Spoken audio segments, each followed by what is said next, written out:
Hello everyone, स्वागत है आपको अपने YouTube channel Eklavya study point में। देखिए बच्चे, आज की इस वीडियो में हम बात करेंगे क्लास 12th की पॉलिटिकल साइंस का जो चैप्टर फर्स्ट है शीत युद्ध का दौर। इसके एमसीक्यू क्वेश्चन पे डिस्कस करेंगे। 50 प्लस एमसीक्यू क्वेश्चन देखेंगे। और देखिए, आपको पता है कि 2021-22 सेशन की अगर हम बात करें तो ये जो आपका सिलेबस है वो टर्म वाइज बांट के दे दिया गया है आपको। ठीक है, तो टर्म 1 में आपके जो चैप्टर आ रहे हैं वो एमसीक्यू बेस्ड क्वेश्चन उससे पूछे जाएंगे।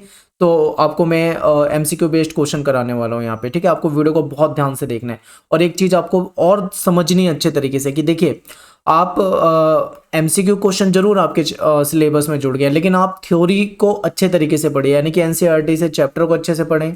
सिलेबस जो आपका है उस पर वीडियो हमने बना रखी है, चैप्टर की वीडियो पूरी बना रखी है, उस वीडियो को ढंग से देखें। चैप्टर को पढ़ने के बाद वीडियो को, चैप्टर की वीडियो को देखने के बाद उसके बाद एमसीक्यू क्वेश्चन आपको करने हैं। ठीक है, चलिए शुरू करते हैं आज के इस वीडियो को। और टेलीग्राम ग्रुप जरूर ज्वाइन कर लें, वहाँ पे आपको वहाँ पे आपको ये पीडीएफ दे देंगे हम एमसीक्यू क्वेश्चन की, तो आप वहाँ से भी प्रैक्टिस कर सकते हैं। ठीक है, टेलीग्राम ग्रुप के लिए आपको class 12 ESP new group search करिएगा अगर आप टेलीग्राम पे, तो आपको हमारा ग्रुप मिल जाएगा। 12,000 से ज़्यादा स्टूडेंट वहाँ पे जुड़े हुए हैं। और एमसीक्यू क्विज अगर आप लगाना चाहते हैं, क्विज में आप अपना स्कोर चेक करना चाहते हैं, तो उसके लिए आप हमारी ऐप डाउनलोड कर लो। इसमें आपको फ्री टेस्ट मिल जाएंगे, तो आप टेस्ट जाकर जब दोगे तो आपको आपका स्कोर पता लग जाएगा कि आप कितने क्वेश्चन सही कर पा रहे हैं। शुरू करते हैं क्वेश्चन। सबसे पहला क्वेश्चन आपके सामने है पहले चैप्टर से कि शीत युद्ध यानी कि डैश शीत युद्ध का चरम बिंदु था। ठीक है, यानी शीत युद्ध का जो काल था 1945 से लेके 1991 तक, इसमें जो सबसे ऐसा टाइम जब लगा कि दोनों महाशक्तियां आपस में एक दूसरे से टकरा जाएंगी, युद्ध हो जाएगा, उसी को चरम बिंदु कहा जाता है। ठीक है, तो वो कौन सी घटना है? तो ऑप्शन आपके सामने है बर्लिन की दीवार का बनाया जाना, दूसरा है बर्लिन की दीवार का गिराया जाना, तीसरा है क्यूबा मिसाइल संकट, और चौथा ऑप्शन है दूसरा विश्व युद्ध। तो देखिए, इसमें आपका आंसर होगा क्यूबा मिसाइल संकट। क्यों? क्योंकि आपको पता है 1961 में क्यूबा मिसाइल संकट ही वो घटना थी जब एक तरफ यूएसए और दूसरी तरफ यूएसएसआर बिल्कुल आमने सामने थे, और ऐसा लगा था कि युद्ध होकर रहेगा, इसीलिए इसको शीत युद्ध का चरम बिंदु कहा जाता है। तो देखिए, केवल एमसीक्यू नहीं, आपको एक्सप्लेनेशन दूंगा, बिल्कुल अच्छे तरीके से देखिए, समझिए। चलते हैं क्वेश्चन नंबर 2 की तरफ। क्वेश्चन नंबर 2 है, कह रहे हैं कि क्यूबा मिसाइल संकट के समय सोवियत संघ के नेता कौन थे? देखिए, जॉन एफ कैनेडी जो थे ये तो अमेरिका के थे, यानी कि यूएसए के थे। फिदेल कास्त्रो जो थे ये क्यूबा के थे, तो आपको ये भी पता होगा। तो यहाँ पे जो बच गए यानी कि यूएसएसआर के हो जाएंगे निकिता खुश्रेव। तो ऑप्शन जो बी है हमारा वो यहाँ पे सही आंसर होगा। क्वेश्चन नंबर 3 देखते हैं, अमेरिका की खुफिया एजेंसी। देखिए, रॉ के बारे में आप जानते हैं, रॉ तो इंडिया की है।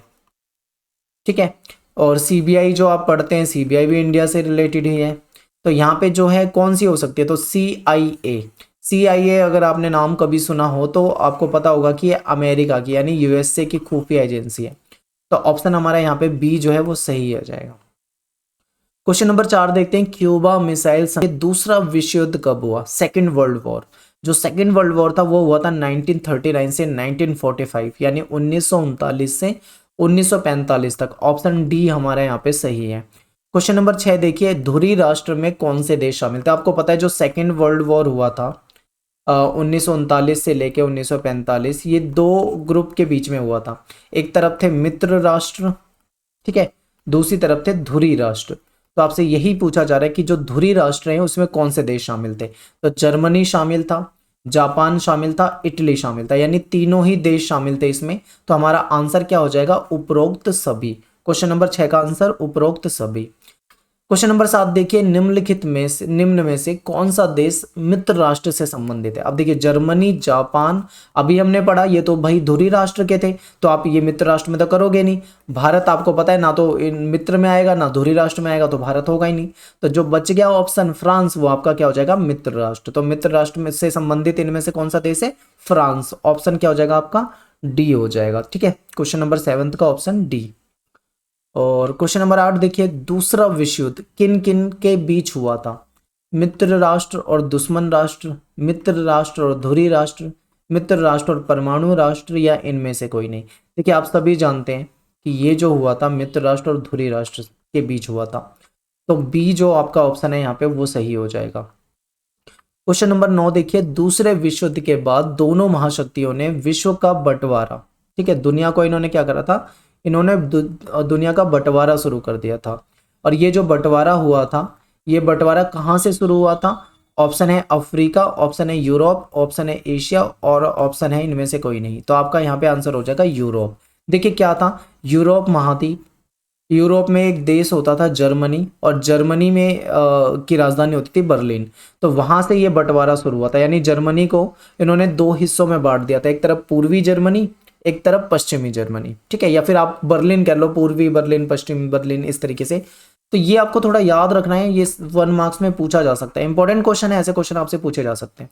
क्वेश्चन नंबर 10 देखिए, पहला विश्व युद्ध यानी फर्स्ट वर्ल्ड वॉर जो था वो कब हुआ था?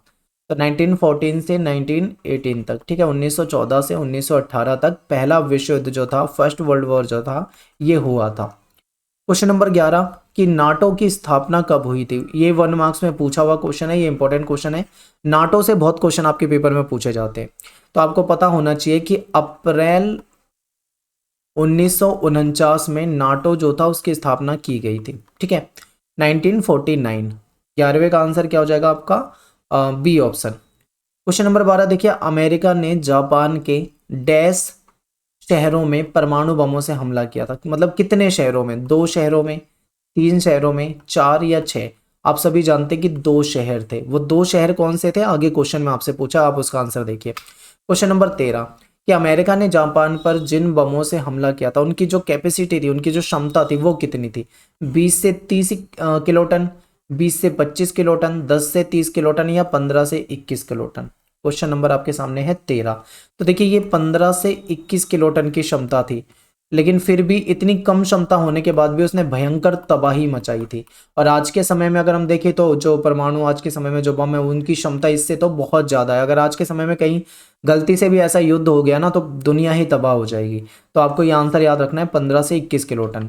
और हाँ, एक क्वेश्चन ये आपके एनसीईआरटी से ही है, और एनसीईआरटी में आपके जो बॉक्स दिए हुए हैं उस बॉक्स से है, ठीक है, वहां मिलेगा आपको कि बगदाद संधि को बाद में किस नाम से जाना जाने लगा। ये जो बगदाद संधि थी उसको बाद में किस नाम से जानते हैं? तो बाद में इसको सेंटो के नाम से जानते हैं। या क्वेश्चन आपसे पलट सकते हैं, आपसे ये पूछा जा सकता है कि सेंटो को पहले किस नाम से जाना जाता था? तो सेंटो को पहले बगदाद संधि के रूप में जाना जाता था, ठीक है, किसी भी तरीके से पूछे आपको याद होना चाहिए। बहुत इंपॉर्टेंट क्वेश्चन, डीप अगर आपसे क्वेश्चन पूछे तो ऐसे क्वेश्चन आने के चांस बहुत ज्यादा है। क्वेश्चन नंबर 14 हो गया। क्वेश्चन नंबर 15 देखिए, जर्मनी की राजधानी, मैं ये आपको स्टार्टिंग में ही बता चुका हूं, जर्मनी की राजधानी बर्लिन। इंपॉर्टेंट है, पूछा जा सकता है ऐसा क्वेश्चन। क्वेश्चन नंबर 16, अमेरिका ने किस विचारधारा का समर्थन किया? आप जानते हैं कि अमेरिका में पूंजीवाद और लोकतांत्रिक व्यवस्था थी, ठीक है, तो आपका आंसर यहाँ पे क्या हो जाएगा? सी, कैपिटलिज्म, ठीक है, यानी कि पूंजीवाद। और क्वेश्चन नंबर 17 देखिए, शीत युद्ध डैश से संबंधित है? ऑप्शन है विचारधाराओं की लड़ाई, बिल्कुल सही है, क्योंकि दोनों तरफ विचारधाराओं की लड़ाई थी। एक कैपिटलिज्म को यानी पूंजीवाद को बेहतर मानता था, तो दूसरा कम्युनिज्म को यानी साम्यवाद को बेहतर मानता था। कहीं ना कहीं विचारधाराओं की लड़ाई थी, तो ऑप्शन ए सही है। ऑप्शन बी देखते हैं, महाशक्ति बनने की होड़, बिल्कुल सही। यूएसए और यूएसएसआर दोनों ही चाहते थे कि वो बहुत ज्यादा ताकतवर हो जाएं, इसीलिए वो क्या करते थे? हथियार इकट्ठा करते थे, तो हथियार इकट्ठा करने की होड़ भी था। तो ऑप्शन यहाँ पे ए भी सही है, बी भी सही है और सी भी सही है। तो आंसर हमारा क्या हो जाएगा? उपरोक्त सभी। 17वें का आंसर क्या? उपरोक्त सभी, डी। क्वेश्चन नंबर 18 देखिए, अमेरिका ने जापान पर जिन बमों से हमला किया उनका गुप्त नाम था। ने अमेरिका ने जापान पे जिन बमों से हमला किया था उनको एक गुप्त नाम दिया गया था, कोड नेम दिया गया था, वो क्या था? Little boy, fat man, short man या ए एंड बी? तो आंसर इसका हो जाएगा लिटिल बॉय और फैट मैन, ठीक है। बहुत ही इंपॉर्टेंट और बहुत ही आसान क्वेश्चन है, पेपर में आपसे पूछा जाता है। तो यहाँ पे आपका ऑप्शन डी सही हो जाएगा। क्वेश्चन नंबर 19 पे चलते हैं। अमेरिका ने जापान के डैश और डैश शहरों पे परमाणु हमला किया था, परमाणु बमों से हमला कर दिया था, ठीक है। तो वो कौन से शहर थे? हिरोशिमा भी था और नागासाकी भी था, यानी बी और सी दोनों आपके सही हैं। तो यहाँ पे ऑप्शन डी देखिए, बी एंड सी दोनों ही आपके सही हैं। क्वेश्चन नंबर 20 देखिए। क्वेश्चन नंबर 20 है कि मित्र राष्ट्रों में कौन से देश शामिल थे?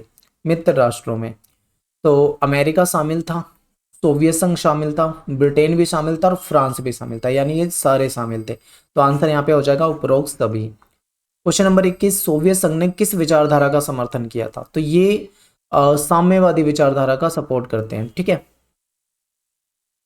क्वेश्चन नंबर 22 देखिए, गुट निरपेक्ष आंदोलन का पहला सम्मेलन डैश में हुआ था, तो ये बेलग्रेड में हुआ था, इंपॉर्टेंट है, ये बहुत बार पेपर में पूछा हुआ है, रिपीटेड क्वेश्चन है, बहुत इंपॉर्टेंट है, बिल्कुल याद रखना।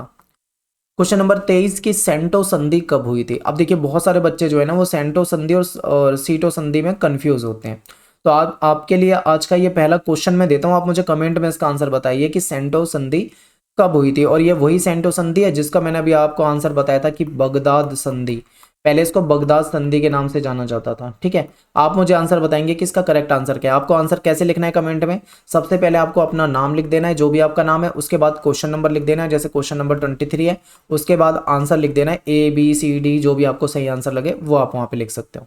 तो क्वेश्चन नंबर 23 का आंसर दीजिए और क्वेश्चन नंबर 24 पे आते हैं, वारसा संगठन कब बना था? ठीक है, ऑप्शन देखिए एक बार क्वेश्चन नंबर 24 के, 1949, 1950, 1955, 1957, तो इसका आंसर हो जाएगा 1955। ठीक है, और ये किसके कंपटीशन में आया था, ये भी आपसे क्वेश्चन पूछा जा सकता है। तो देखिए क्या हुआ था कि ये जब नाटो बना था 1949 में, उसके बाद उसका मुकाबला करने के लिए 1955 में ये वारसा संगठन बना था। तो ये किसके कंपटीशन में था? तो नाटो के कंपटीशन में था, ये भी आपको याद रखना है। ठीक है, 24वां हो गया, 25वें पे देखते हैं, नाटो की स्थापना के समय उसके कितने सदस्य देश थे? देखिए 12 सदस्य देश थे, ये इंपॉर्टेंट है और याद रखना, ये 12, इसका मतलब ये था कि 12 सदस्य देश जो है आपस में मिलजुल कर रहेंगे, एक दूसरे की मदद करेंगे, अगर किसी एक पे भी हमला होता है तो उसे सभी देश अपने ऊपर हमला मानेंगे और मिलकर उसके लिए लड़ेंगे, तो ये है नाटो। क्वेश्चन नंबर 26, गुट निरपेक्ष आंदोलन का 14वां सम्मेलन में कितने सदस्य देश शामिल थे? क्वेश्चन नंबर 26, तो देखिए एक इसमें टोटल अगर हम सदस्य देश की बात, देखिए यहाँ पे ध्यान से देखिए क्वेश्चन में क्या पूछा है, सदस्य देश कितने शामिल थे? तो सदस्य देश 116 थे, लेकिन इसमें प्लस 15 पर्यवेक्षक देश भी थे।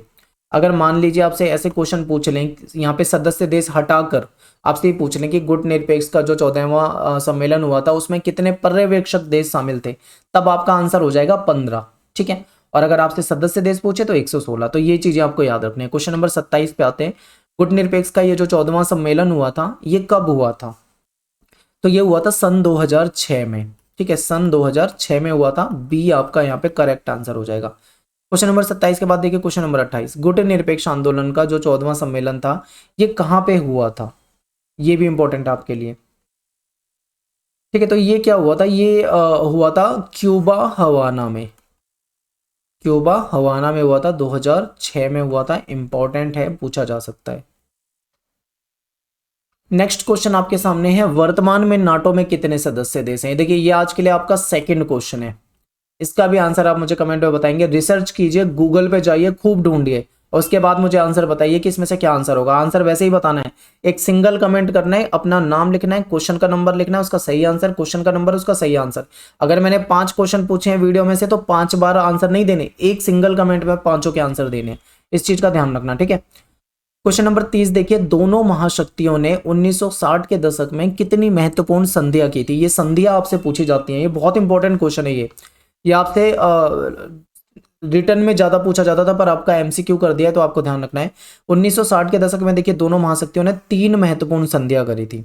ठीक है, अगर कौन कौन सी संधि करी थी ये पूछ ले तो आप बता सकते हो कि परमाणु परीक्षण, ठीक है, परमाणु परीक्षण प्रतिबंध संधि, दूसरी कौन सी है, परमाणु अप्रसार संधि, परमाणु अप्रसार संधि, तीसरी है परमाणु प्रक्षेपास्त्र परिसीमन संधि, परमाणु प्रक्षेपास्त्र परिसीमन संधि। शॉर्ट में लिख दे रहा हूं, बाकी आप NCERT बुक में देख लें, और ये इंपॉर्टेंट बहुत ज्यादा है question. Question number 30, question number 31 है कि अमेरिका में स्वतंत्रता की लड़ाई कब हुई थी? तो देखिए ये बहुत इंपॉर्टेंट है, 1787, पेपर में बहुत ज्यादा पूछा जाता है, रिपीटेड क्वेश्चन, और बिहार बोर्ड में ये सबसे ज्यादा पूछा जाता है, CBSE में कम पूछा जाता है, बिहार में सबसे ज्यादा पूछा जाता है, बिहार बोर्ड का फेवरेट क्वेश्चन है। बाकी CBSE वाले इसको बिल्कुल अच्छे से तैयार कर लो क्योंकि आपसे भी पूछा जा सकता है। 31 आंसर देखना, 1787।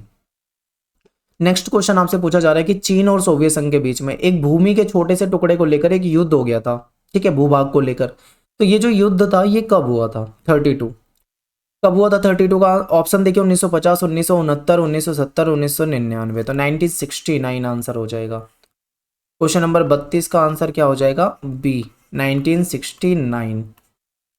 क्वेश्चन नंबर 33 देखिए, गुट निरपेक्ष आंदोलन के संस्थापक नेताओं का उनके देशों से मिलान कीजिए। अब यहाँ पे आपको बिल्कुल सही मिलान करना है, ध्यान से देखिए। यूगोस्लाविया, देखिए इसमें क्या, जब भी मिलान वाले क्वेश्चन आए तो सबसे पहले आप उन क्वेश्चनों को करो जो आपको बिल्कुल अच्छे से आता है। जैसे भारत का तो सभी जानते हैं कि भारत जो है वो जवाहरलाल नेहरू है, ठीक है, तो आपका एक तो बिल्कुल करेक्ट हो गया। यूगोस्लाविया के जो थे वो जोसेफ ब्रोज टीटो थे, अगर आपको याद है तो ये दूसरा भी आपका करेक्ट हो जाएगा। मिस्र के जो थे वो थे गमाल अब्दुल नासिर, ये भी आपका करेक्ट हो जाएगा। घाना के जो थे वो वामिया नक्रुमा थे, और इंडोनेशिया के जो थे ये सुकर्णो थे। ये आपको याद होने चाहिए बिल्कुल, ऐसे क्वेश्चन आपसे किसी भी तरीके से पूछे जा सकते हैं। देखिए वैसे तो ये वन सिंगल क्वेश्चन में करा दिया, इसमें 5 तरह के क्वेश्चन आपसे पूछे जा सकते हैं अगर वो घुमा फिरा के पूछे तो ये देखिए बहुत इंपॉर्टेंट क्वेश्चन है, ये भी आपके पेपर में पूछा जा सकता है। क्वेश्चन नंबर 34, गुट निरपेक्ष आंदोलन का पहला सम्मेलन कब हुआ था?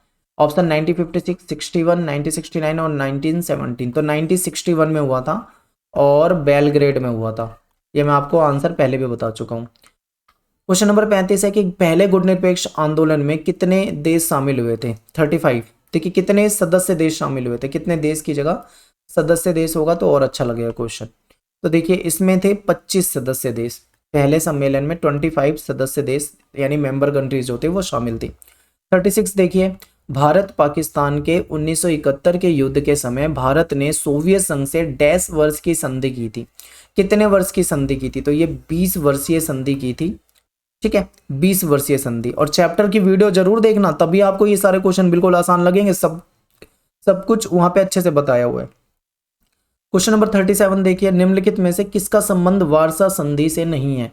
अब देखिए आपकी बुक में चैप्टर 1 जो है उसमें एक मैप दिया हुआ है, उस मैप में आपको नाटो के सदस्य, वारसा के जो सदस्य थे वो सारे के सारे उसमें बताए हुए हैं, तो आप मैप को देखोगे तो इसका आंसर पता लग जाएगा। देखिए ध्यान से देखिए, 37 वारसा से संबंधित नहीं है। पोलैंड जो है वो यूएसएसआर यानी वारसा से संबंधित है, रोमानिया भी यूएसएसआर यानी वारसा से संबंधित है, सोवियत संघ तो है ही, ठीक है, लेकिन जो फ्रांस है ये नाटो से संबंधित है।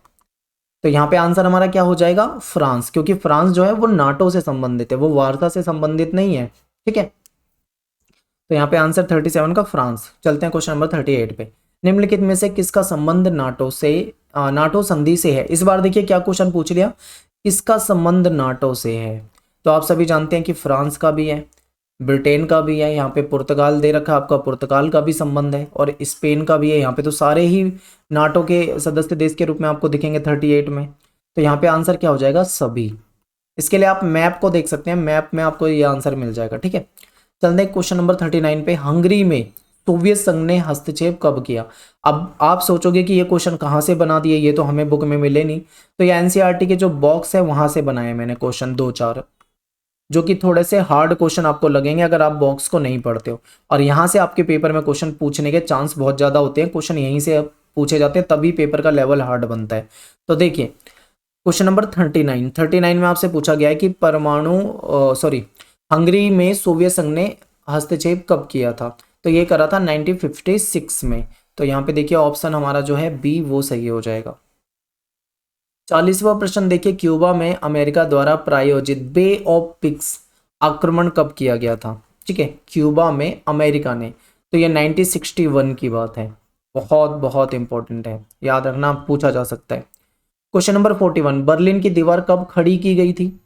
ये भी अच्छा क्वेश्चन है। देखिए ये जो दीवार थी ये 1961 में खड़ी की गई थी, और ये 9 नवंबर 1989 में गिरा दी गई थी। आपसे ये भी पूछा जा सकता है, मान लो क्वेश्चन ऐसे ना पूछे, ऐसे पूछ ले कि बर्लिन की दीवार कब गिराई गई, तो आपका आंसर हो जाएगा 1989 यानी 9 नवंबर 1989। और पूछ लिया जाए कब खड़ी की गई तो आप बोलोगे 1961। तो दोनों ही आंसर आपके यहाँ से हो जाएंगे। क्वेश्चन नंबर 42 देखिए, कंबोडिया में वियतनाम ने हस्तक्षेप कब किया था? तो ये है 1978, ठीक है, 1978 से 89। ऑप्शन यहाँ पे डी आपका सही हो जाएगा। ये बिल्कुल आपके बॉक्स में से ले रखे मैंने क्वेश्चन, बहुत ज़्यादा इंपॉर्टेंट है, पूछे जाएंगे। एनसीईआरटी बिल्कुल अच्छे से पढ़ना है आपको। 43 देखिए क्वेश्चन नंबर, अफगानिस्तान में सोवियत संघ ने हस्तक्षेप किया था, ये पूछा जाता है पेपर में, इंपॉर्टेंट, 1 मार्क्स में आता है ये क्वेश्चन। तो ये है 1979 से 89, यानी यहाँ पे भी आपका आंसर जो है डी हो जाएगा। क्वेश्चन नंबर 44, जर्मनी का एकीकरण कब हुआ था? देखिए 1989 से शुरुआत हो गई थी, 1989 से शुरुआत हो गई थी बर्लिन की दीवार टूटने का, ठीक है, और 1990 में यानी 1990 में जाकर इसका क्या हो गया था? एकीकरण हो गया था। तो यहाँ पे 1990 आपका यानी सी ऑप्शन जो है आपका सही हो जाएगा।